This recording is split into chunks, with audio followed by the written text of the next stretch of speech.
Welcome to the KDrama Show with Ashley and Kim. That's Ashley. That's Kim. We're here to recap and relive our favorite moments of GyeongSeong Creature Season 2, Episode 1, with you, our listeners. So we're going to jump right in, and this is your one and only warning. Spoilers are incoming. So if you haven't yet, go watch Episode 1, and then meet back up with us here so we can go over the episode together. Today's episode is titled HoJae, Between Awareness and Blindness. We are dipped into the world of the creature once again, but this time it's in present-day Korea. We see some familiar faces, but they seem to have different lives now. Are these individuals on their second lives, or is something strange taking place yet again in Korea's beloved capital city? Let's find out together. So without further ado, we're going to jump in. Here we go. Welcome to the KDrama Show. I'm Ashley. And I'm Kim. We're here to unpack your all-time favorite Korean dramas and chat about all the reasons that we find these shows so charming. And so addictive. And we know you do too, so settle in with some ramen and a boba tea while we dive into the KDrama Show with Ashley and Kim.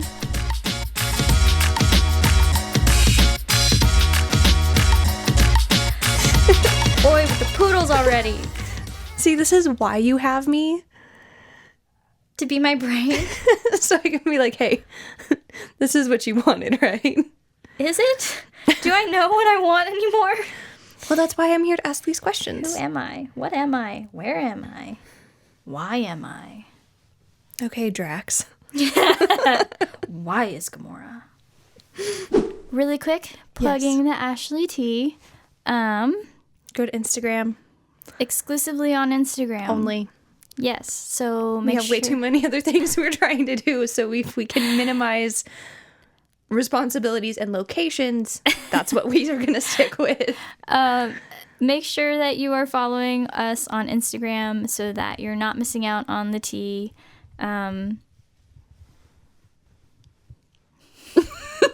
That. Whoa. All right. It's going to be that kind of a day. So I do have a recap. Oh, okay. For season 1. Just in case you haven't taken the time to go listen to the other episodes that we've posted, or it's been a minute, or you just don't want to listen to, that many hours. Totally understandable. We're all busy with our lives. So I'm just going to give us a quick rundown of kind of where we left off with the characters. But if you want the full recaps of those, make sure you go back, listen to the beginning of season 4 on the KDrama Show and catch up with season 1 of GyeongSeong Creature. But anyway. Yes. So there are some small parasites called the Najin, right? That create these bloodthirsty zombie vampires. Yeah. That were discovered through Japanese military experimentation on imprisoned Koreans. And through that experimentation, they've done things like injecting chemicals that make them into these monsters that are superhuman. Or as, Colonel Kato calls them, they are evolved. So some of our main characters where we left off, we have ChaeOk, who was left drowning after Seishin had punctured through her chest. Don't know how to put that any nicer. Yep. But we assume that she took a Najin from Seishin, because that is kind of what they led us to believe with the opening of the eyes at the end of season 1. Jang TaeSang, he is back with House of Gold and Treasure, kind of with a hole in his chest too, a little more metaphorical, longing for ChaeOk. House of Gold and Treasure, the team is still there. They're still working together, working under Master Jang, still intact after all of the ordeals that they went through. We saw Lady Maeda, who was badly burned in the hospital, but she was left with the decision by Kato whether or not she was going to step into the world of the Najin. And then we also had Akiko, or Myungja was her Korean name, who was killed by Kato in the prison in Onsong, and Kato took her child from her womb. And this is not an ordinary child. This is a very disconcerting child. A very odd child who seems to have awareness day 1 of being in the world. So I just wanted to give a quick recap in case anyone hadn't seen season 1 in a minute. So now we can get into season 2. I'm going to put a PSA out just because, again, this is not our normal happy-go-lucky K-drama. Now, there's none of the torture and the extreme violence that there was in season 1 of GyeongSeong, but that's also because we're in a completely different era. We're not in the historical era anymore of what was actually going on in the world. Yeah, the violence is much more right. Unrealistic. Yeah. Versus the reality of the situation of the wartime. So still just a PSA, if it is not your normal to watch, is pretty high-paced, intense action. It's a little more violent than we're used to. Just throw that out there because, if it's not your thing, go check out everything else that we have out, except maybe the beginning of season 4. You won't enjoy that one very much. But if not, this is still a very, very exciting show. Hey, maybe you're the kind that doesn't like to watch the violence, but you want to hear about it, and that's why you're here. And that's okay. It's great. I mean, that's not great. That's a weird way to put it. Anyway, episode 1 is titled HoJae, Between Awareness and Blindness.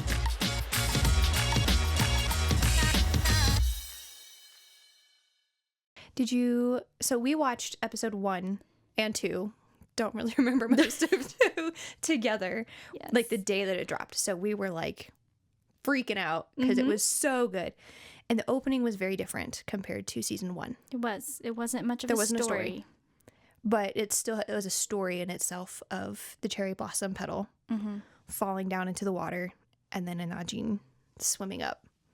And then it just goes into GyeongSeong Creature, and then the 2 is made out of the Najin. Yeah. So there you go. There's our breakdown of the intro. Super simple this time. Little less intricate than the first season. Yes. I still think that we should do an analysis of that intro at some point. But I have titled this first topic, A Mysterious Figure. There's many mysterious figures. There are many mysterious figures. I love, though, that this season still is shrouded in just a little bit of mystery. I think it's kind of hard to recapture that when you have such a well-written season 1. Right. That is what kept that's what kept me watching, was I wanted to uncover what was happening within this hospital, what was going on with this creature, just the mystique involved with it. And I think that can be really hard to capture with a season 2. I think the scenery change helps a lot. Yeah, you're not telling the same story again. Right. You're not and the same time. Yeah, the same time. But and this is probably a hot take, but Stranger Things, I never felt the same way about any of the subsequent seasons as I did about the first one, where it was just what is going on? We don't know. It's very creepy, very eerie, very suspenseful. Right. And you kind of lose that in 2, 3, 4. I felt I agree. And I really enjoyed watching it. Season 1 was super good. And I think that's just a hard thing to do with this genre anyway, is to keep that. Yeah, absolutely. That mystery. Once you answer the questions, you can't keep asking weirder and weirder questions. At some point, it just gets dumb to ask questions. It's just wrap up the story and put a stamp on it, call it good. Right. But I don't feel that way about this show. I think that they kept enough of what the heck is actually going on right now that I'm invested in it. Right. In a different way, though. Yeah. And also, for me, I'm on my rewatch. I finished the show You did. This week, so I get to rewatch all of it, but there's still... You catch a lot more the second time. Yeah. Because we watched episode 1, and there were so many things this time that I was like, why did I not see that? Yeah, no. Literally, it was... They did that too. Speaking this, and I did that too, and that just goes to show me, though, that I need to watch the episode and then rewatch it. Maybe do a casual watch through and then do a note-taking watch through, because there were things that I did not even catch from the first watch through, that I was like, that was well done. And and as it gets further in, I'm like, that's why that makes sense now. That's why. See, that I don't know because I haven't finished the show. I'm walking into this blind. But I like to keep the suspense. I'm one of those people that the lead up to Christmas is better than Christmas itself. I'm a weirdo. I mean, I'm doing that with Girl, my you ID. finished buying all your Christmas presents. Oh, I thought you were going to say... Oh, yeah, no. I'm done Christmas shopping. I finished hate it, that but I love in August. Something to aspire to. That's why we're friends. You bring me to your level. Same. Where? I'm shorter than you. I procrastinate. So do I. We make good food together. We make great food together. Moving on. What were you gonna say? Gangnam Beauty, yeah. Gangnam Beauty. I watch only the episode that we're going to cover, and it is slowly killing me because I want to just we haven't been able to get back to it. Okay, we're talking too much. Sorry. Okay, so we learn about Silverbill, or Silverbell, according to Ashley. Ashley's notes. Corrected. But we see a man is trying to locate his son, Oki-hoon, who has been missing for 10 days, 29 years old. And the person that receives this inquiry is someone with a very familiar face. Very, very familiar. Taking on a very familiar occupation. Sleuthing to find missing people. Where have we heard that before, Ashley? I don't know. Did you also see what she was snacking on? Yes, I did. I guess those sweet treats, she had the little caramels that are harken back favorite to caramels. Her interaction with Jang TaeSang. I almost said Park Seo-joon. He's been in a lot of caramel-related shows, okay? This is true. That's his go-to.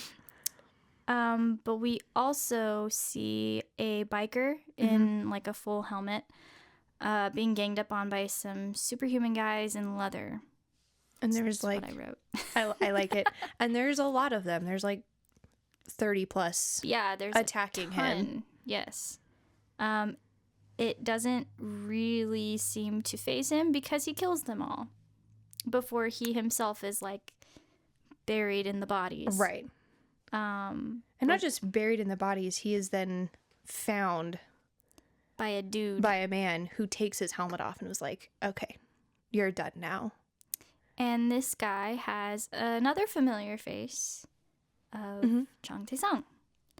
Right when this guy like goes to strike him in the face, like to knock him out, we assume, it immediately cuts to the person we come to know as HoJae, which we were also introduced to at the very end of like the epilogue of season 1, episode 10.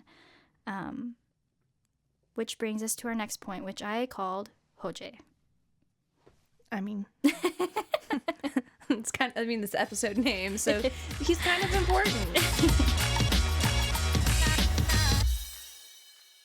Yeah, because he wakes up and it's like he's having a dream. Yeah. Of like maybe he's having a dream, maybe he's having a memory. We don't know. And I think that's even the scene, or it's the similar scene that we see at the end of season 1 of him going to the window and opening it and it zooming in on the scar in the back of his neck. Yeah. Because then he even touches it and is just like, what is going on? Almost like it's bothering him or something. But he answers his phone. No, he doesn't. But we see that he is a part of something called Bukang Company, Pioneer of Global Commerce. What do they do? Looks an awful lot like House of Golden Treasure all over again. It kind of does. They kind of have their hands in a lot of pots. They're sort of just scrounging up work and making a quick buck off of things where they can. It doesn't seem like they're super successful people. It's more just like... Right, there's not the level of wealth and status and that suave that Master Jong had. No, right. It looks like they're really scraping to get by. But you see... Then he answers his phone. Well, you see that HoJae walks down a very familiar-looking staircase. Just kind of circles down. Yeah, kind of a little half crescent. But that brings us to our next point, which I called surveillance. Okay. I like it. Shifty guy leaving a convenience store. It's always a good sign. HoJae and his buddy, they're kind of arguing about like paying off their debts.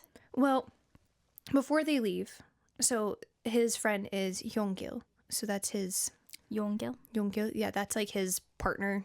They work together because they even play a game of like who's in charge of the job. Tum. And so I only learned this from Run BTS. That's the only reason I even know what the game is. Of course.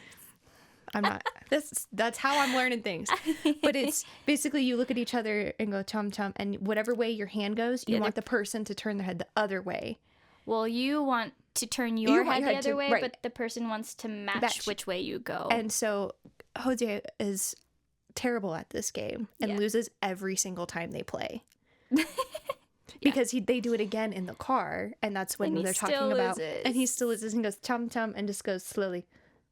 Tum, and he just follows his hand. And he's like, "What the heck, man?" The art of suggestion or the power of suggestion. But this is when we get even like a little bit of background of arguing about their debts. But he's like, "Why do I have to carry on your debt?" Because HoJae is like, "What? I don't know what's going on." Like, and he just goes, "My grandpa loved you a lot." And well, he refers to him as our grandfather. And he's like, well, really, he's your grandfather. But he's like, no, he loved you, and like, you have to help me out with this. They basically are PIs at this point that just do things illegally. They don't go through the right the proper channels. It's very sketchy. Yeah, how their work is done. Sketchy's a good word. Yes. Because he wears glasses that have a camera in them, and he's basically pretending to be a delivery man. Well, as he gets out of the car, I think that Yonggil's like, make sure you get the face and not just the body this time in your photo. We can't really sell a photo without the face. Without the face. The face is kind of important. But he gets out of the car right after he loses the game of Tum, and he's, got his disguise on. He's walking in the front door. He passes like a custodian-looking guy who slips him something as he walks by, and then HoJae walks into the building, and we see that in his hand is a slip of paper that reads 608. And so he continues on into the building. Then we get to our shifty guy. We do get to our shifty guy. I like that's how you described him, was our shifty guy. He was shifty. I mean, there's something going on. It's like he's hiding.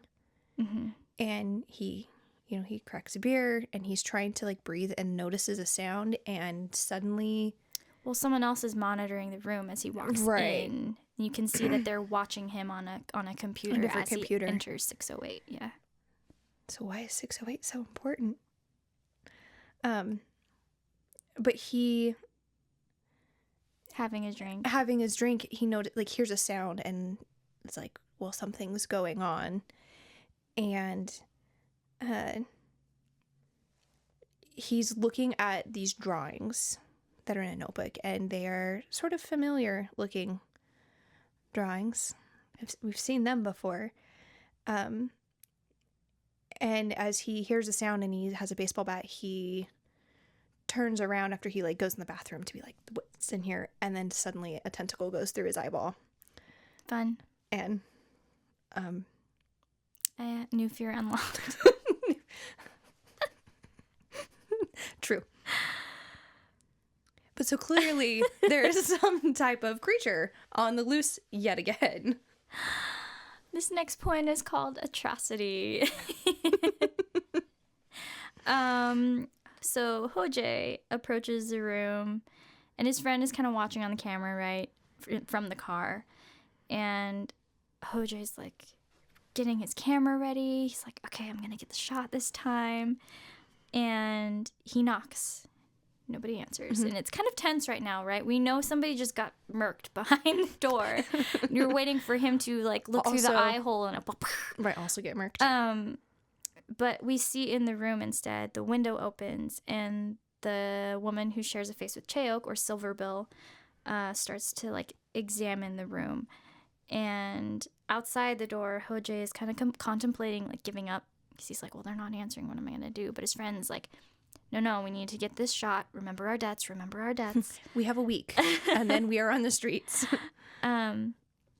But in the room, ChaeOk finds that notebook of drawings.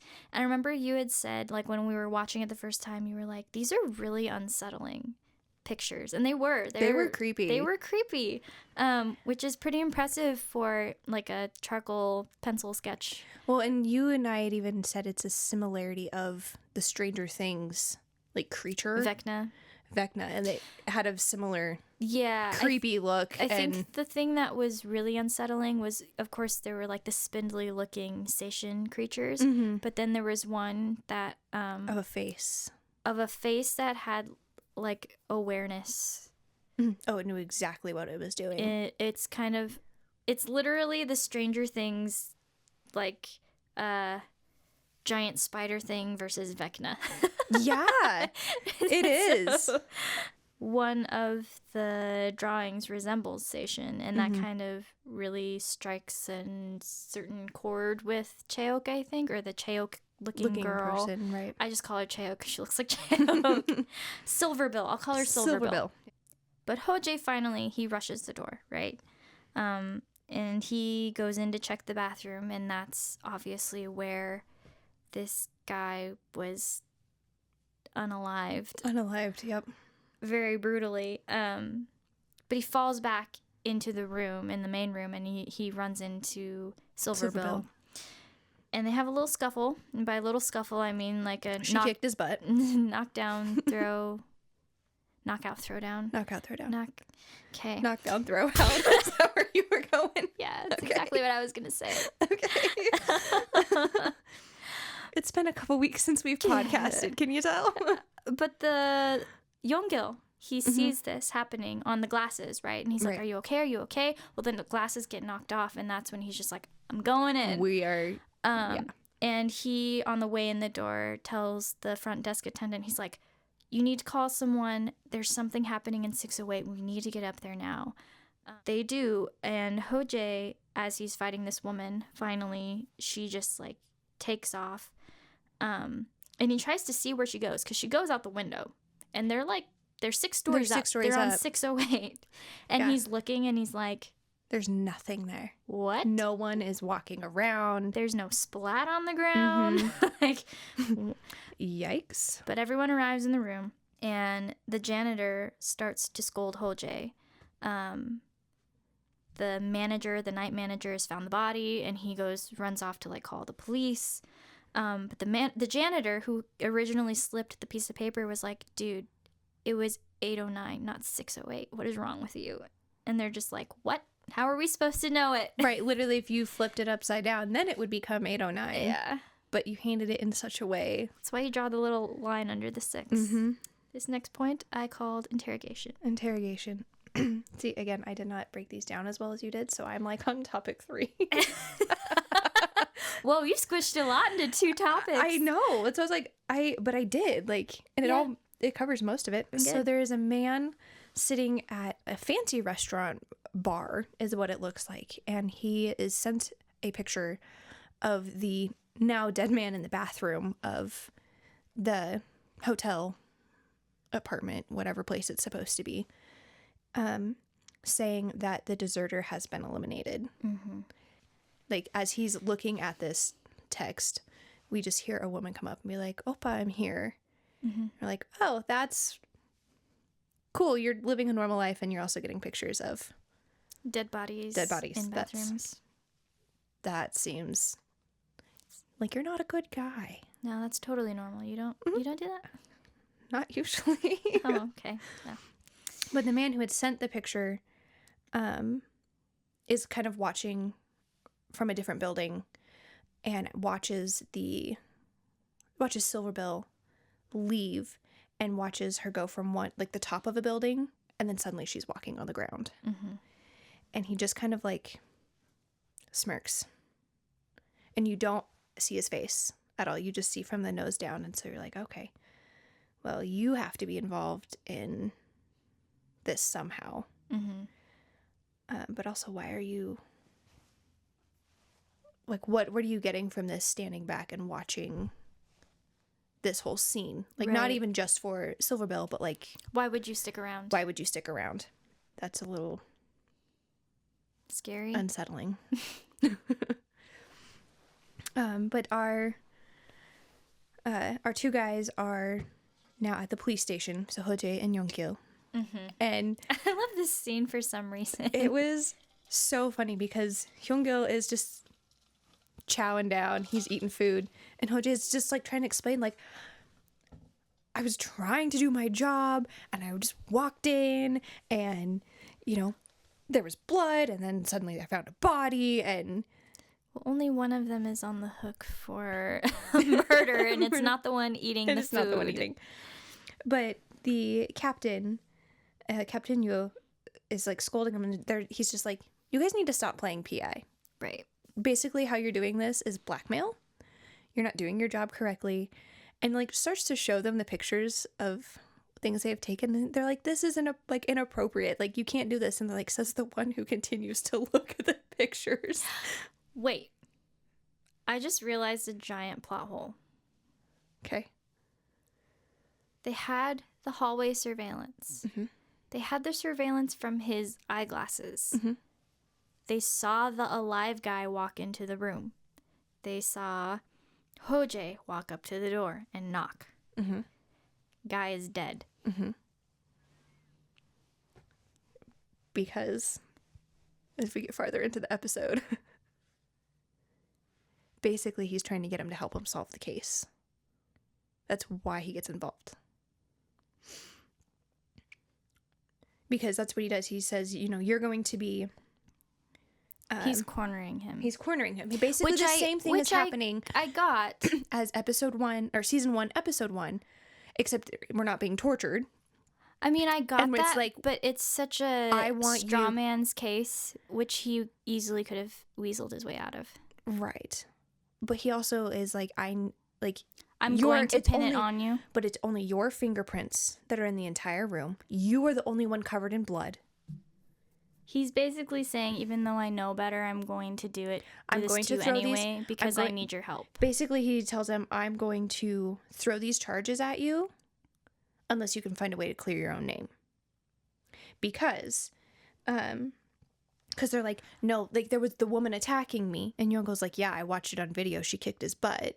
Yeah. And then that's when Captain Yu says, like, I'm going to have to lock you up unless you agree to do this. Because even if it isn't murder charge, they can do blackmail. An accessory. Oh, the blackmail. The blackmail charge. So, because that's when HoJae is just like, what do you really want? What is it that you actually think you want from me? Right, which harkens back to the first episode of season 1. Right, and so that's, because then HoJae tells him, like, you suck at your job. And that's when Captain Yu tells him, I'm giving you 10 days to find the proof. So we're also having that same... I know, I put... the police recruit HoJae and his partner in the manhunt in order to clear his name. He probably has until the cherry blossoms fall. LOL. But they give him 10 days. Well, I have right here, it's towards the end of the episode. It's when ChaeOk says, very soon the cherry blossoms will bloom. Mm-hmm. So probably. Yeah. I don't know if you have this in your surveillance topic at all. As the men leave, the detective that was with Captain Yu, No Jisoo, she asks Captain Yu, why are you involving these civilians? And he says, it is because of HoJae and Youngjil that a perpetrator from a different case... That's in a different topic. It's called manhunt. So this next topic is called manhunt. Okay, manhunt.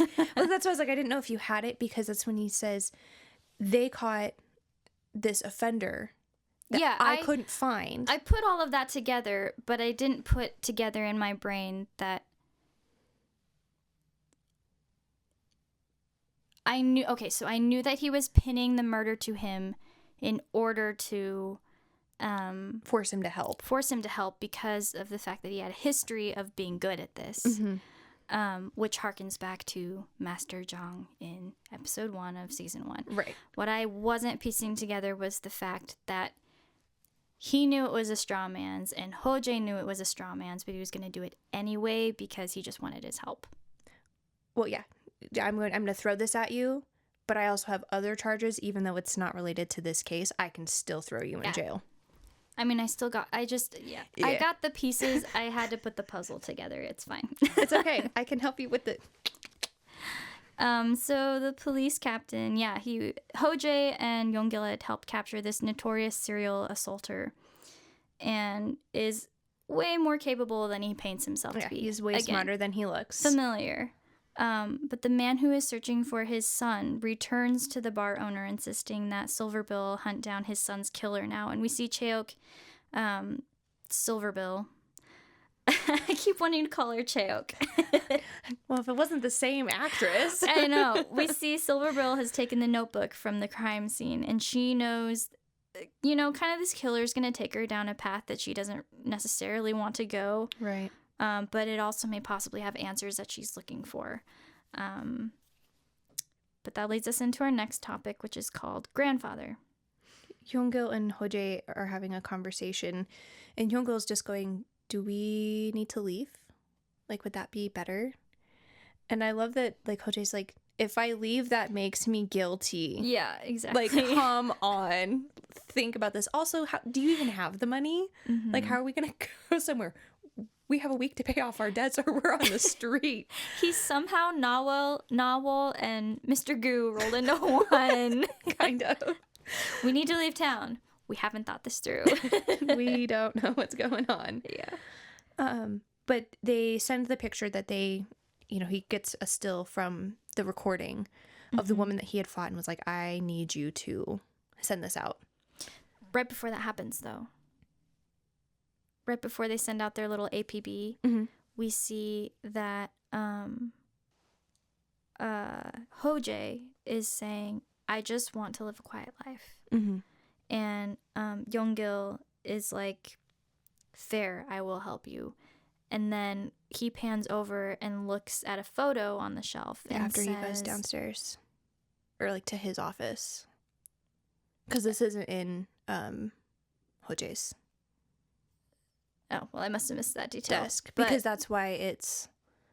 That's where we learn that the grandfather is actually Kwon Jun-taek. And I didn't catch that the first time we watched it. I didn't either. No. That was probably when we died laughing. That is unrelated to the show, why we were dying laughing. But yeah, he goes, hey, Grandpa, why did you ask me for that favor? Mm-hmm.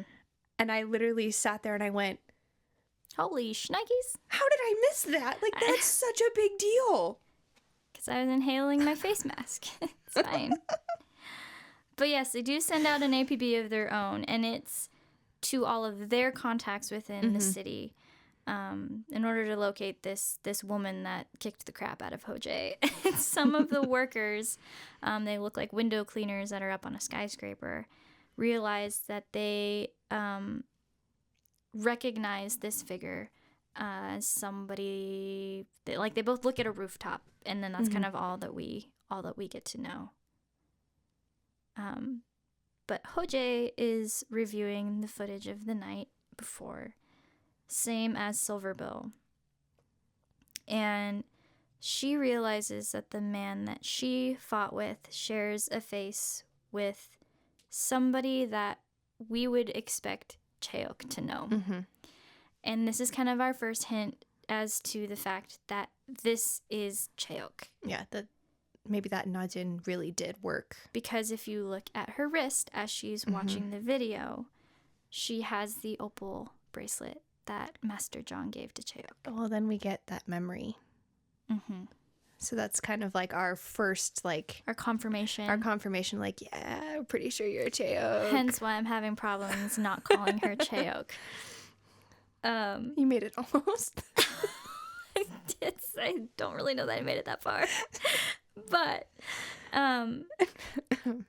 HoJae kind of has a realization of his own.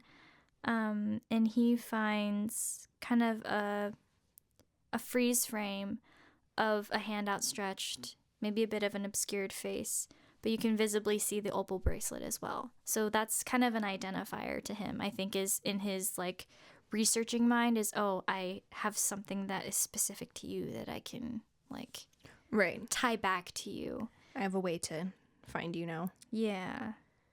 But the glass cleaners do contact Yeongil and say that this hooded figure sits on the rooftop across from their building and waits from sunset till dark every night or something like that. There's a period of time that she's sits just there. Consistently there at a certain time of day. And so brings us into our next point called Vantage Point. HoJae has gotten on his motorcycle and he's like, I'm going to go find this person now because now that I have a location, I need to go. And a time. And so he drives there and he parks and he has a helmet that, covers his whole face. And he actually watches as she walks right past him and is just like, oh, that's who I'm looking for. Like, that's where I need to go. I think some of his shock as I did my rewatch, this is how I interpreted it was he pulls up, he sees her on the rooftop. He walks a couple more feet forward on his bike or rides a couple feet forward. And then all of a sudden she's passing him in the street. And he's like, excuse you. Like, did you fly? Are you a part bird or something? Right. Well, but she doesn't see him because his face is covered with the helmet. And he starts to follow her because he's like, you're the one person that I need because if anything, you can help clear my name so that I don't get this ridiculous charge. And as he's following her, we see a man walk into Silverbill's place and start to scope out her apartment and just kind of the information that she has. And HoJae is continuing to follow Silverbill and Silverbill. See, I told you it changed on me. Silverbill. No, Silverbill. Stupid autocorrect. It's cute. Silverbill is cute. I know, but that's not her name. Not quite as intimidating. But he loses her and then is trying to look around, see where she might have gone, and she shows up behind him and has basically just a stick or a board that she holds against his back and was like, why are you following me? Who do you think you are? Fair question. I mean, yeah. Down a dark alley at night? Yeah, I'd be asking the question too, just with a little more fear. Not the confidence that she has. No. And so he asks, well, can't we face each other? Like, do I know you? Did I fight you? And as he's asking these questions, she kind of just stops because he slightly turns and she can start to see a profile and a voice that's familiar to her. And she's just like, you're the guy. But as she lets the board down and he turns and he goes straight to hit her and she just dodges. And again, they have a scuffle where she throws him into the stairs and he sits there and he's like, wow, are you a pro or something? Because he's impressed. Most people don't fight like that. And again, harkens back to their first meeting in season 1. I like the way they staged it though. The lighting, the alleyway, the exposed stone on the walls, kind of more in a historical part of town there, partner. Clipping that. Okay. I'm sorry. It really resembles GyeongSeong in certain ways. Just the atmosphere that they've set for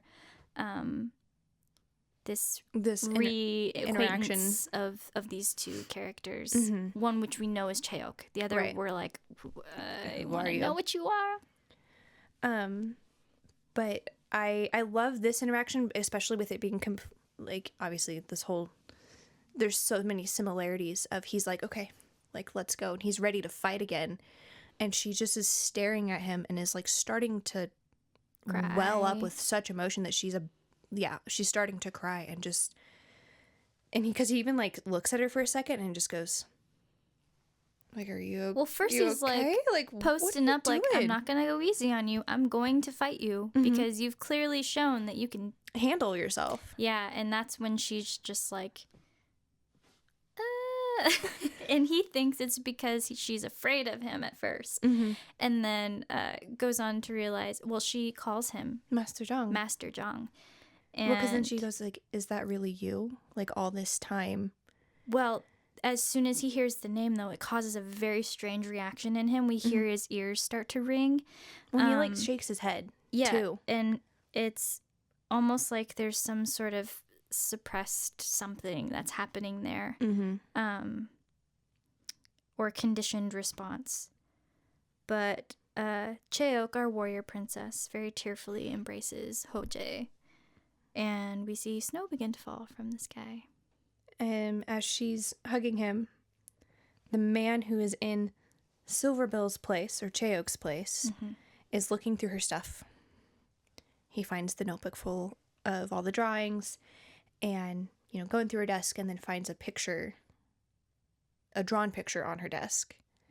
And since we now know that it is ChaeOk, we can, you know, very easily assume that that's a picture of TaeSang.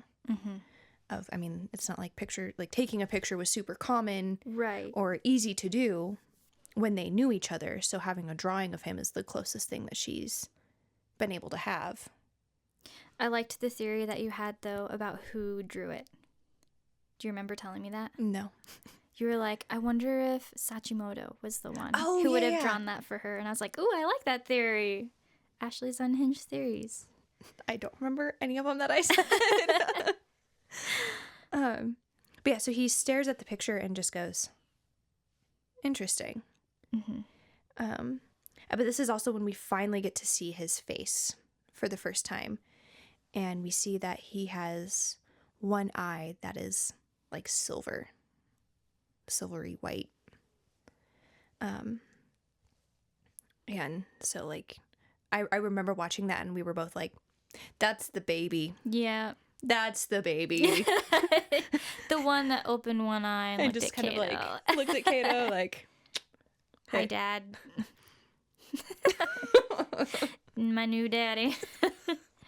But we hear, I think ChaeOk say, soon it will be spring again, and we see cherry blossoms start to fall. But this last point is what I called evolution. So we see a series of advertisements for a book on genetics, and each of these advertisements kind of showcase a series of phrases, and it says, we've always been curious about humans, creators of history and history itself.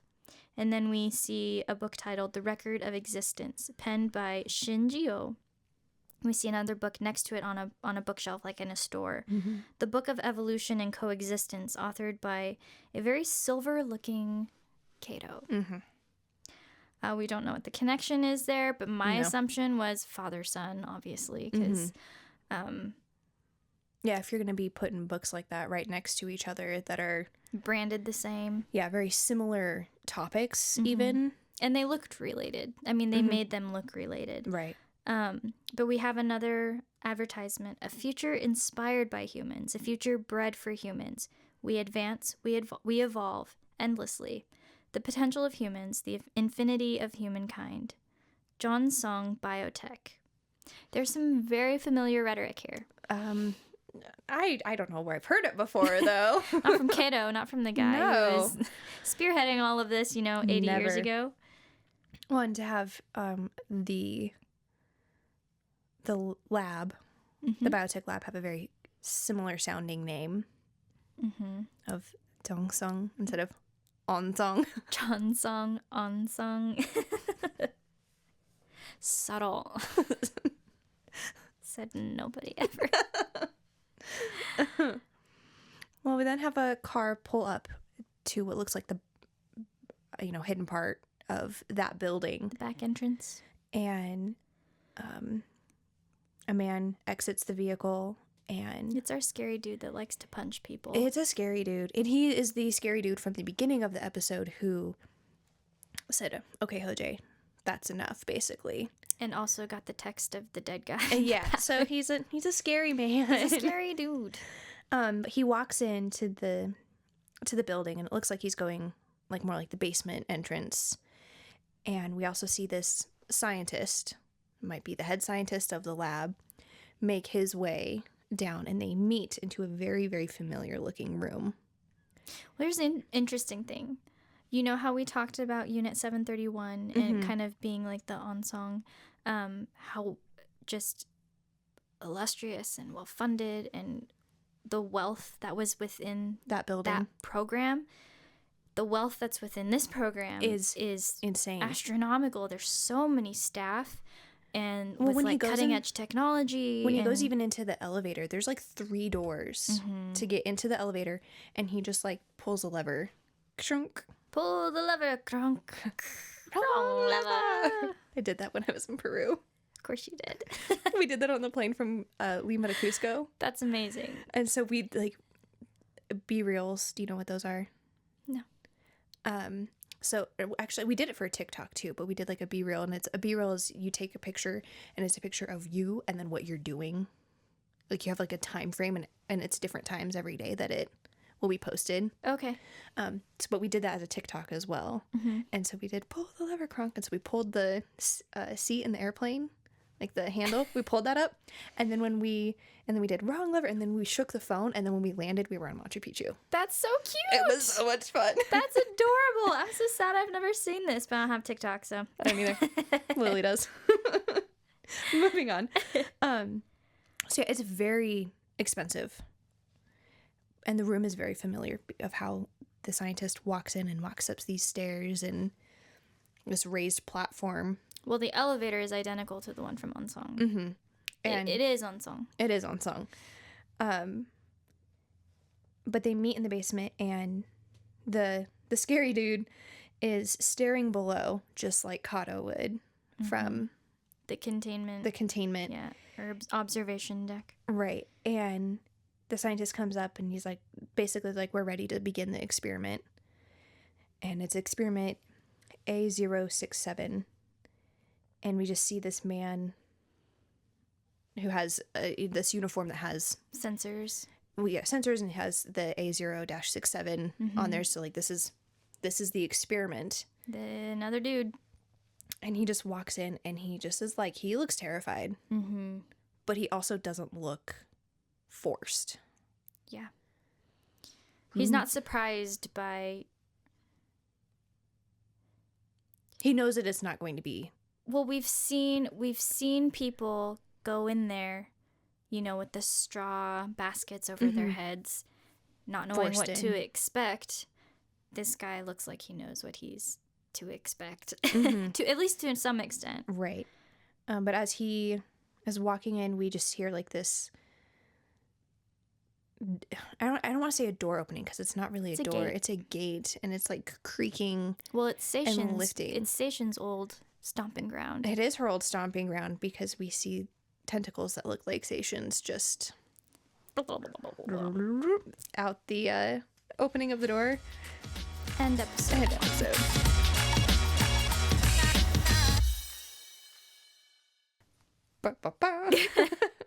Character of the hour. I'm going to call it Character of Curiosity. Character of Curiosity. Because, yeah, Character of the Hour I don't think really goes with this. Not this format of show. It's a bit too...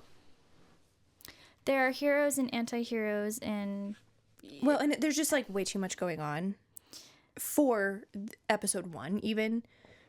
To be like, this is, like, I liked this person a lot, but Curiosity... Well, I don't think that there is any one person that is morally objectively good in any of these episodes we've seen so far. Yeah.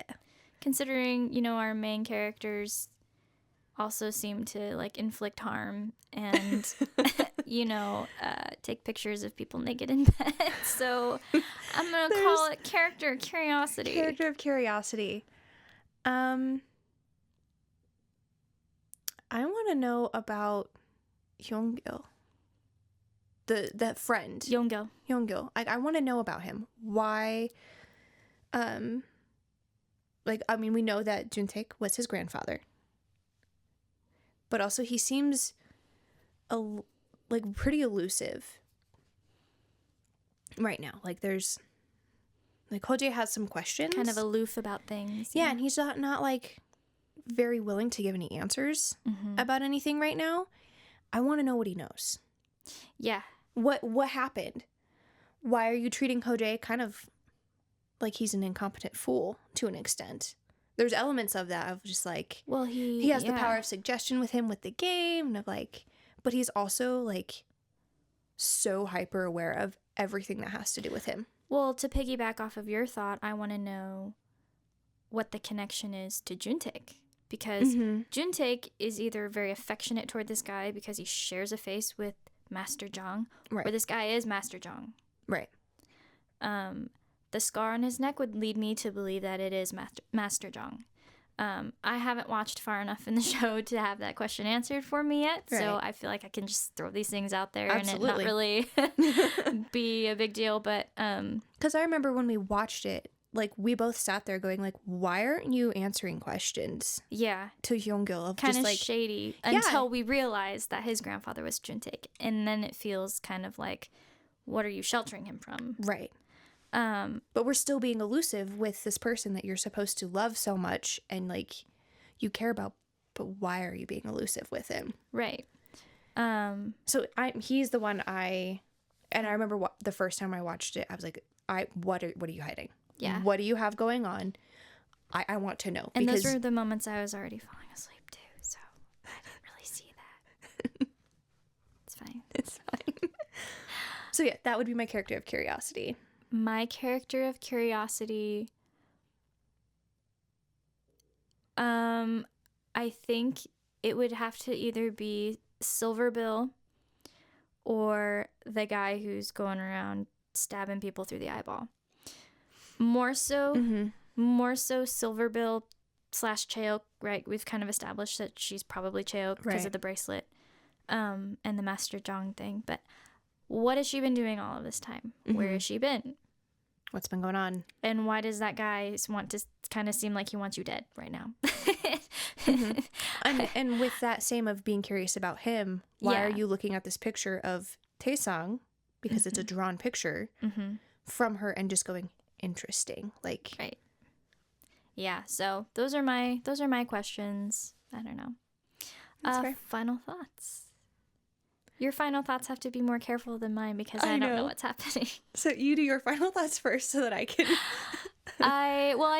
some of my final thoughts are sort of tied into our character of the hour. You know, I want to know what's going on with Juntaek's grandson. I want to know what's going on with the murdery guy. I just realized that I have a painted hand and a not painted hand.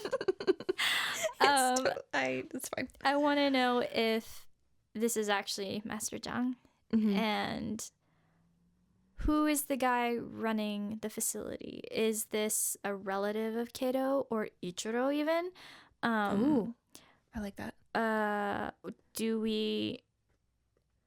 Is this like Japanese funded research? It'd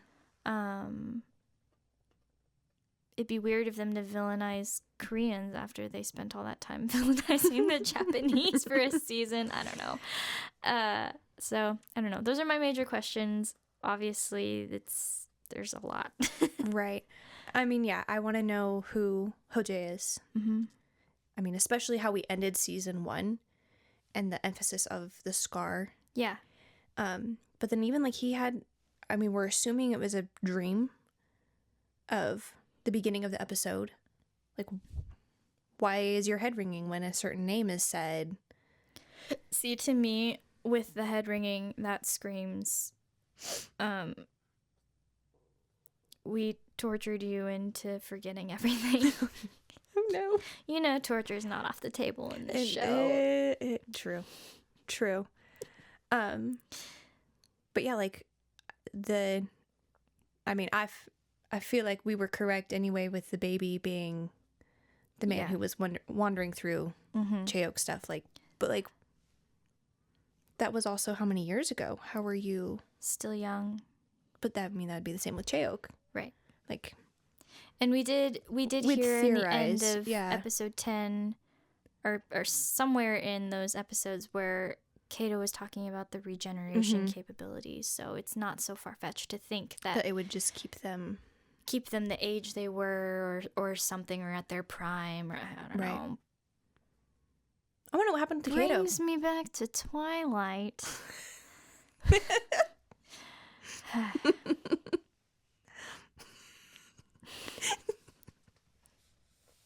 You exposed yourself. That clip that I sent you.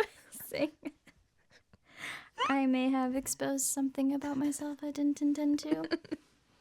It's okay. Anyway. No, I'm very excited for season 2 of this show. It's gonna be a good one. It's gonna be a good one. It's so well done. It's an easy watch. Yes, especially compared to the amount of, like, how heavy season 1 was, because so much of it was rooted in reality. Yeah. Of what actually happened, whereas this has become more fantasy. Yes, and the episodes are also like 20 minutes shorter. Yeah, they're significantly shorter. Yes. That helps a lot. It does help a lot. But yeah, I'm very curious even about, like, the creatures that they have in the bottom of this biotech lab. Like, is it Seishin? Is it Seishin? Is it... Did she not die? How are you getting Najin? Those were questions we had at the end of season 1. Knowing that there was going to be season 2 and we watched the preview for it, we were like, how are you getting more Najin? Yeah. Like, where are they coming from? Where are you harvesting them from? I think our guesses were ChaeOk, the original Najin that Kato still had left over, which limits how much he can do, right? But we saw that Seishin could obviously generate parasites. Right, so what are they breeding them? Awful. Or I think the other theory was that the child was potentially the other source of Najin. Right. And since both, well, here's the thing though. ChaeOk's Najin is the only one that was infused with anthrax. Thank you. Anthrax. The child's was not. No, but they... Not organically, Not organically.